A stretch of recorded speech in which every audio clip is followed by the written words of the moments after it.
The last game of the season did not matter, but it was fun.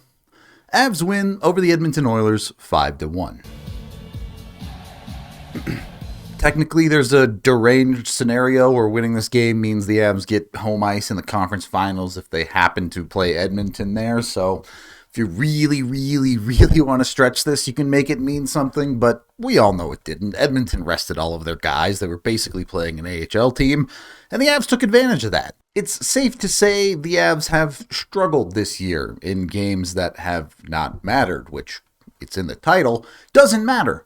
But it's a whole lot more fun when they dominate those games. This game itself had the Avs popping off immediately. They score their first goal less than 2 minutes in. And the flood of goals would continue. They would score 3 more goals by the midway point of the first period. Here they are, rapid fire. The goals themselves are fun, but if you're really trying to look for a little bit of meaning out of this game, take a look at who scored. The first goal comes from the Avs' second line, Avalanche scoring it, Casey Middlestat picking up an assist on the play.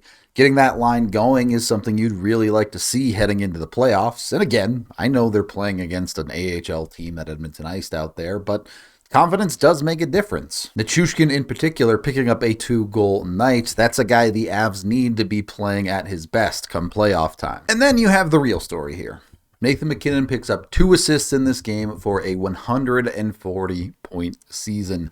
The greatest season in franchise history. Not just Avs history, franchise history. You should know that by now. I've probably said it enough in these videos. But it's worth reiterating again and again and again. The last time that record was set was in the early 80s. It's been 40 years, so you're pretty likely to see this one stand for an extremely long time. And in the immediate, if anyone's going to break it, it's just going to be Nathan MacKinnon again. Since the 17-18 season, we've known Nathan MacKinnon is a great player. At any given time, one of the best in the league.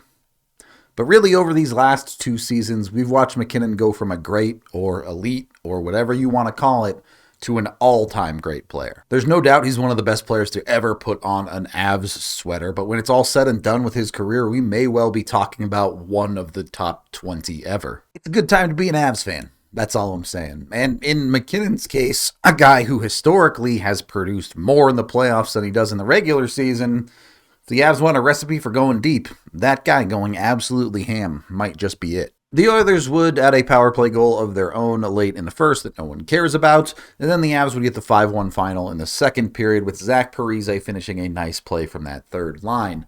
Another depth goal for Colorado, another key to the playoffs. You feel like you got as much as you could out of this game. Even if it was meaningless, you gave a decent portion of the lineup confidence heading into the playoffs, which is all you can really take from this. So all of this is well and good. Accolades to everyone on the season that the Colorado Avalanche had. Yes, it wasn't perfect. Yes, they didn't win the division, but they're still a darn good hockey team, and they had a 50-win season. Just for perspective, this is only the 5th 50-win season in Avalanche history. So while there are certainly some frustrations about this team, maybe lack of consistency at times, issues in goal, issues with effort level on any given night, yeah, I'm not taking away those problems, but let's not pretend like this team isn't good. All of this does bring us to the one potential negative of this hockey game.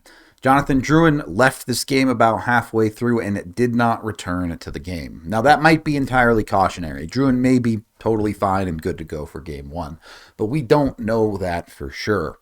If Drouin ends up missing significant time because he got hurt in a meaningless game, that really sucks. And it puts a hole in the Avs lineup that, honestly, they probably can't afford. So hopefully Drouin is okay, and this is a nothing burger, but obviously, if he's hurt, you don't feel great. In years past, I usually would have more to say at the end of the regular season and this point, but the Avs have a huge playoff series in front of them that I think will define how people feel about this season a whole lot more than anything in the regular season does. So we'll save the big spiel for when the season is actually over, whether that be at the end of round 1 or at the end of round 4. So thank you for watching. Head on over to thednvr.com for all of our coverage.